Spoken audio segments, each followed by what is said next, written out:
बहुत पुरानी बात है। एक जंगल में एक गुरुकुल था जिसमें बहुत सारे बच्चे पढ़ने आते थे। एक बार की बात है, गुरु जी सभी विद्यार्थियों को पढ़ा रहे थे, मगर एक विद्यार्थी ऐसा था जिसे बार बार समझाने पर भी समझ में नहीं आ रहा था। गुरुजी को बहुत तेज गुस्सा आया और उन्होंने उस विद्यार्थी से कहा, जरा अपनी हथेली दिखाओ। बेटा, विद्यार्थी ने हथेली गुरुजी के आगे कर दी। हथेली देखकर गुरुजी बोले, बेटा तुम घर चले जाओ, आश्रम में रहकर अपना समय व्यर्थ मत करो, तुम्हारे भाग में विद्या नहीं है। शिष्य ने पूछा, क्यों गुरुजी?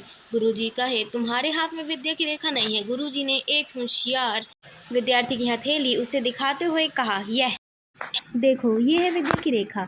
यह तुम्हारे हाथ में नहीं है, इसलिए तुम समय नष्ट ना करो और घर चले जाओ और वहाँ अपना कोई काम देखो।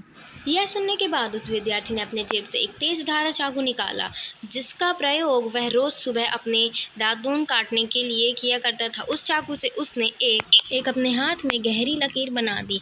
हाथ से खून बहने लगा। तब वह गुरुजी से बोला, मैं अपने हाथ में विद्या की रेखा बना ली है। यह देखकर गुरुजी द्रवित हो गए और उन्होंने उस विद्यार्थी को गले लगा लिया। गुरुजी बोले, बेटा तुम्हें विद्या सीखने से कोई ताकत नहीं रोक सकती है। दृढ़ निश्चय और परिश्रम हाथ की रेखाओं को ही बदल देती हैं। दोस्तों, वह विद्यार्थी आगे चलकर महर्षि पाणिनि के नाम से प्रसिद्ध हुआ, जिसने विद्या प्रसिद्ध व्याकरण अष्टाध्यायी की रचना की है।